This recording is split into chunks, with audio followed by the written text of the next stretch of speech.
Thanks, Inez. Good morning, everybody, and thank you for joining us. My name is Derek Cooper. I am the radon educator with the UGA Radon program. So I've been in this position for a few years now, and I also have a background in public health, and I did some contracting work for EPA. So I've done a lot of work with pollution, but now I'm focusing on radon. So we're going to focus on that indoor air. So here at the UGA Radon program, we have three main goals. We want to educate the public about the health risks of radon. We want to ensure that people test their homes for radon because radon testing is cheap and easy to do. And we want to make sure people who do test high for radon have the abilities to get their home fixed. And so we connect you with resources on how to find somebody who's going to do a good job of fixing your home. So first, the basics. What is radon? Radon is a naturally occurring radioactive gas that comes from uranium. You'll see here that I have a big picture of Stone Mountain. Uranium is found naturally in a lot of soil and rock, but especially in Georgia, we talk about granite rock because we've got a lot of that here. And so Stone Mountain pokes up above the ground here near Atlanta, but that rock actually extends below the whole north half of Georgia.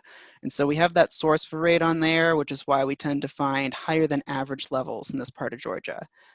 Radon migrates up through the soil and it can concentrate indoors. And when it does concentrate indoors, it is a class A carcinogen. And what that means is it's been well studied and we know that it causes lung cancer. It's actually the leading cause of lung cancer in non-smokers and the second leading cause of lung cancer of all causes. So here's the periodic table. You guys have probably seen it before, but you don't need to know too much about the periodic table to learn a lot about radon. If you look down here in the bottom right, you'll see radon is the 86th element on the table. Now the periodic table is organized by weight. And so because radon is down here so low, we know that it is a heavy gas. If you look up here at the 8th element, oxygen, you'll know that that's a much lighter gas. And so that's the air we breathe. The reason I talk about this is because when we test for radon, we need to test the lowest level of our home for radon because that's where there tends to be the most of it since it kind of sinks down below oxygen. Also, so if you have a home with a basement, you would test the basement usually. However, if you don't have a basement, you would just test the first floor. It doesn't matter what type of construction you have on your home, any home can have an elevated level of radon. Here is a simplified image of how radon might travel through the environment and maybe eventually get into the home. You'll see it starts down here as uranium. That's our probably granite rock in Georgia or our rocky soils. That uranium is a solid. That breaks down into radium. This is a natural process, and those are both solids. However, when radium breaks down into radon, it becomes a gas. And so when it's a gas, it tends to move through the soil much more easily. And you can think of it moving through the soil kind of like a spring. So it's going to follow the cracks and gaps of the soil, which may lead it to come out over here in the grass next to your house. And if it does that, it's harmless. It really needs to build up indoors to become elevated and dangerous.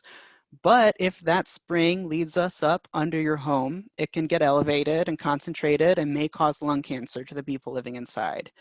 This happens over a period of many years of exposure. It's not just a simple one and done deal. You really have to be exposed for a long time, which is why it's really important to test your home because you really don't know if you have one of these springs under your home. You just need to test for it and see if you have it there.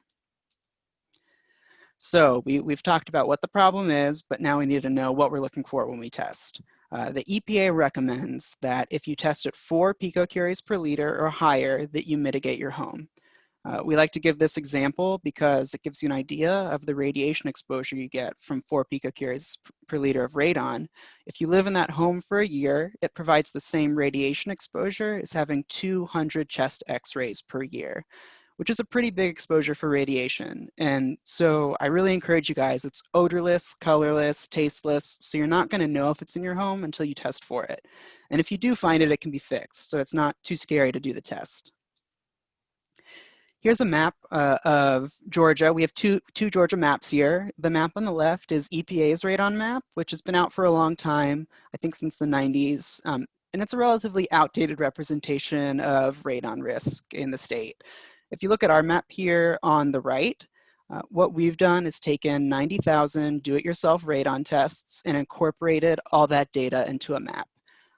You can actually find this map on our website, and on our website it's interactive, so you can click each county and see how many tests have been done in that county, how many were elevated, and what % of tests were elevated. You can also see the highest test result in each county, so it's a really good way to gauge risk around the state. You'll see that we generally have elevated levels in this north half of Georgia, and that's, like I said, because we have that granite source under that part of the state. However, you'll also see in the southern half of Georgia, while we don't have as concentrated amounts of elevated levels of radon, we do still have high levels of radon in some homes. It's really important, no matter where you live, to test your home. There's just an especially high risk in this north half of Georgia. So please, you guys, in your free time, visit our website, which is radon.uga.edu, and look through this map for yourself, and you can kind of judge risk on where you are, and hopefully you'll get a test kit and test your own home. So I want to pause for just a second, and I want you guys to think, do I have a smoke detector in my home?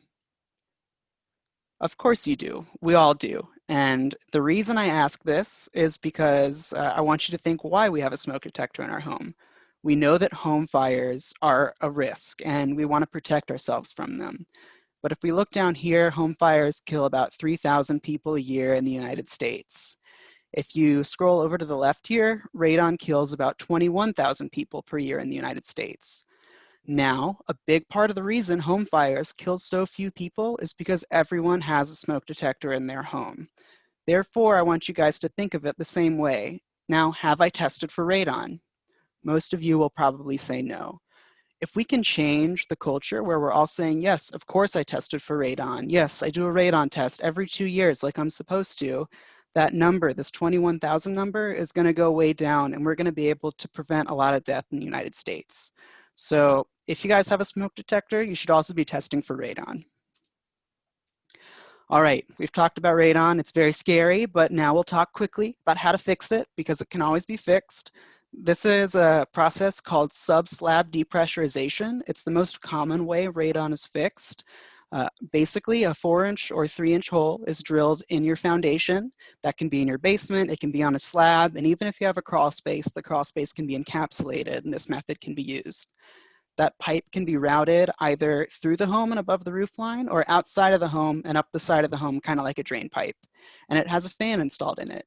That fan runs 24/7 and it does 2 things. First, it sucks the radon gas out from under your home and vents it above the roof line. And second, it creates a pocket of low pressure air under your home.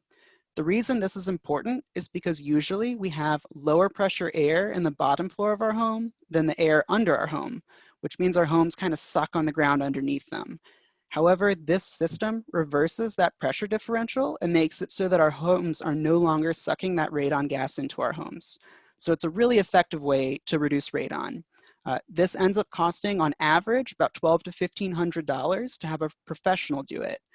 If you want to learn more about how to find a proper professional to fix a radon problem, you can visit our website. That's radon.uga.edu, and we have some good information for you there.